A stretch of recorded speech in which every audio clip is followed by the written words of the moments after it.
ಮರಿಗೆ ಖಂಡ ಒಯ್ಯೋದಾಗುದಿಲ್ಲ. ಆ ಶ್ರಾವಣ ಬರಕ್ಕಿಂತ ಮೊದಲೇ ನಾವು ಪಾರ್ಟಿ ಮಾಡ್ಬೇಕಂದ್ರ ಅವ್ರು 3 ಮಂದಿ ಹೌದು ಮಾಡ್ದಂತ ಹೇಳಿದ್ರು. ಒಬ್ಬ ದಾರದ ಖರ್ಚು ಹೊರಸ್ಕೊಂಡ, ಒಬ್ಬ ಅನ್ನದ ಖರ್ಚು ಹೊರಸ್ಕೊಂಡ, ಒಬ್ಬ ಮರಿ ಖರ್ಚು ಹೊರಸ್ಕೊಂಡ. ಹೌದು ಮರಿ ಖರ್ಚು ಹೊರಸ್ಕೊಂಡ ಹೇಳ್ತಾನ, ಯಾನ್ ಹೇಳ ಏ ದೋಸ್ತ, ನಾ ಏನು ಸಂತಿಗೆ ಹೋಗಿ ರೊಕ್ಕ ಕೊಟ್ಟು ಮರಿ ತರುದಿಲ್ಲೋ. ಹೌದು ಮನೆಗೆ 3 ತಿಂಗಳು ಮರಿ ಅದ, ಮನೆಗೆ ಸೈಕಲ್ ಮರ್ಯಾದ ಆ ಮನೆಯಾಗ ಮರಿ ತರ್ತೀನಿ ಇಲ್ಲ ಅನ್ನೋದಿಲ್ಲ. ಮನ್ಯಾಗ ಮಾತ್ರ ನನ್ನ ಹೆಂಡತಿ ಜವಾಬ್ದಾರು, ಹೆಂಗ ತರ್ಲಿ ಮರಿ ಅಂದೇವ.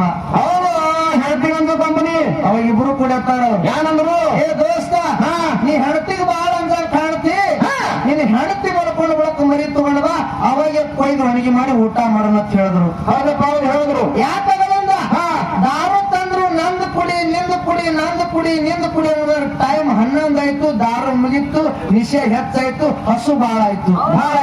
ಅವಾಗ ಮರಿ ತರ ನಿಮ್ ಬೈತಾರ ಅವ್ರು. ಯಾಕೆ ಬಂದ್ರು, ಏ ಮಗನ, ಟೈಮ್ ಬರೀ 11 ಆಗ್ಯದ, ಮರಿ ತರೋದ್ ಯಾವಾಗ, ಕೊಯ್ಯೋದ್ ಯಾವಾಗ, ಒಣಗಿ ಮಾಡೋದ್ ಯಾವಾಗ, ಊಟ ಮಾಡೋದ್ ಯಾವಾಗ ಅಂದ್ರು. ಹೌದು ಒಂದು ಮಕ್ಕಳು ಯಾವಂದ್ರಪ್ಪ. ಅವಾಗ ಮರಿ ತರ ಹೇಳ್ತಾನ, ಏನಂದ, ಏ ದೋಸ್ತ ವಿಚಾರ ಮಾಡಕ್ ಹೋಗ್ಬೇಡ್ರಿ, ನನ್ನ ಹೆಂಡತಿ ಹತ್ತಿಕ್ಕೆ ಮುಪ್ಪತ್ತಾಳ. ಹೌದು ಮಕ್ಕಳು ಟೈಮ್ 11 ಆಗ್ಯದ, ಮನಿಗ್ ಹೋಗಿ ಮರಿ ತರ್ತೇಳಿ ಮನೆಯನ್ನ ಮರಿ ಲುಂಗ್ಯಾಗ ಮುಚ್ಕೊಂಡ ಬಂದ.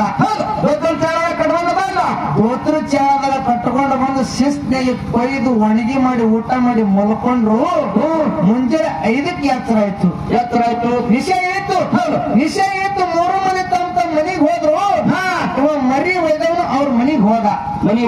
ಮನೆಗೆ ಹೋಗತ್ತಾನೆ ಹೆಂಡತಿ ಅಂಗಳ ಕಸ ಹೊಳ್ಳಿಕತ್ತಿದಳು. ಬಾಗಿ ಹೆಂಡತಿ ಅಂಗಳ ಕಸ ಹೊಳ್ಳಿಕತ್ತಿದಳು. ಹೆಂಡತಿ ಮಾರಿ ಮುಂದ ಅದೇ ಮರಿ ಹಾರಾಡಕತ್ತಿತ್ತು.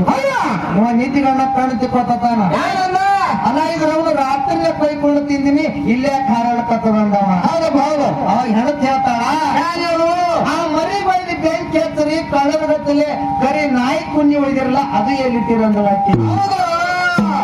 ಇವತ್ತ ಹತ್ತು ಸಕ್ಕಿನ ಮರಿ ತಿಂದಾಗ ಆಗ್ಬೇಕಪ್ಪ ಕಾರ್ಯಕ್ರಮ, ನಾಯಕನು ತಿಂದಾಗ ಆಗ್ಬೇಡಿ.